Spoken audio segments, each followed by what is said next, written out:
정계 은퇴를 선언했던 김무성 전 새누리당 대표가 4월 총선 출마를 공식화하면서 오늘 눈길을 끌었습니다. 공천에서 탈락하면 무소속 출마까지 시사를 했는데요. 발언 듣고 오시겠습니다.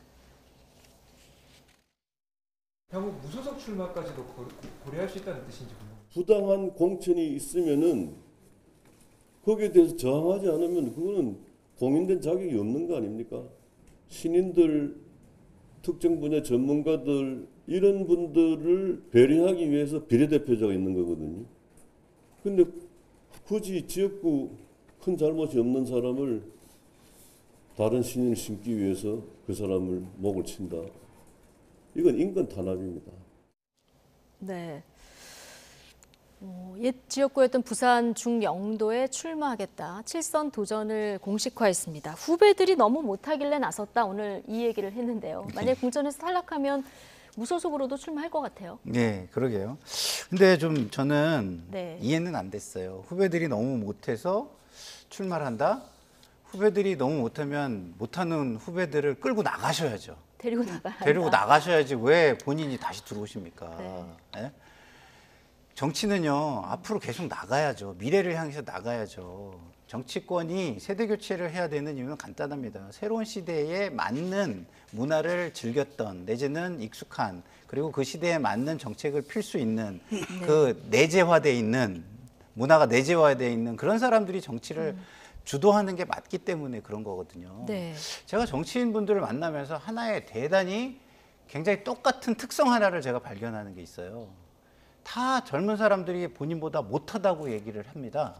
그런데 본인들 자식에 대해서 물어보면 다 뛰어나다고 얘기를 하시더라고요. 그런 특징을 가지고 계세요, 이분들이. 왜 자기 자식이 아니면 자기 자식의 또래들은 다 못한 사람으로 느끼는 것일까? 다 자식과 비슷하게 그 정도의 역량을 가지고 계신 젊은이들입니다.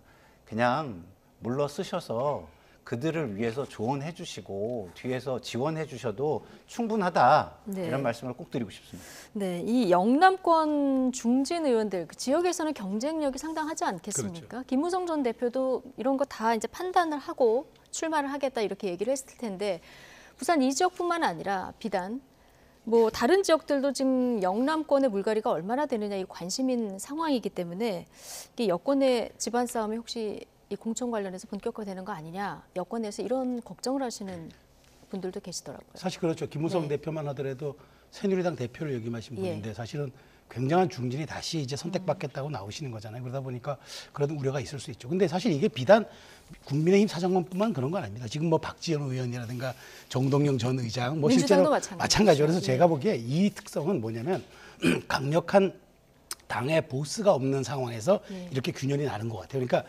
민주당도 실제로 이재명 대표 체제가 완전히 착금을 했다. 당의 주류를 완전히 장악했다고 보기 어렵고 그다음에 그 국민의힘 같은 경우는 윤석열 대통령이 외부에서 영입돼서 국민의힘의 대권 후보가 돼서 대통령이 됐지만 실제 보수 주류의 적통성을 가졌다. 이렇게 누가 다 이렇게 보는 건 아니지 않습니까? 그러다 보니까 여기에 대해서 당의 어떤 주류 세력 혹은 당의 보스로서 행사할 수 있는 사람들이 지금 없기 때문에 네. 이러한 중진들의 그런 균열 지점을 파고들고 다시 내가 한번 해보겠다고 하는 것 같은데 이 관리를 잘해야죠. 그러니까 여야 할 것 없이 저는 공천 관리 한동훈 비대위원장이 이런 사실은 이런 사소한 것들로 비춰지지만 이런 공천 갈등 관리를 사전에 정지하지 못하고 시장에 그냥 질서에 맡겨버리겠다고 했을 때 그 후과는 굉장히 클 거예요. 그래서 제가 보기에 기회를 줄 때는 다 엄밀하게 기회를 주고 아주 공정하게 하든가 아니면 정말 전략 공천화 시켜서 누구도 거부하지 못하도록 강력하게 드라이브를 걸든가 이렇게 해야지 어중간하게 공천 관리를 하면은 파열임 커질 수밖에 없어서 예. 정교한 관리가 전 필요한 시점에 와 있다라고 좀 말씀드리고 예, 싶어요. 한동훈 위원장이 처음에 비대위원장 맡으면서 뭐 불출마가 미덕은 아니다 그렇죠. 이렇게 얘기하고 네. 출마할 사람은 꼭 출마해야 된다는 얘기도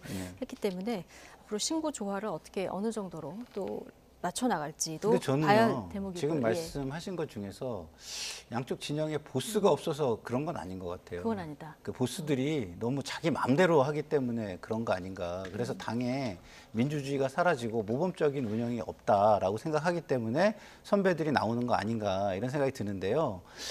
그렇게 문제점을 느끼시는 것까지는 제가 굉장히 동의를 해요. 근데 네. 그 문제를 내가 꼭 해결해야 된다. 여기에는 제가 동의가 안 됩니다. 알겠습니다.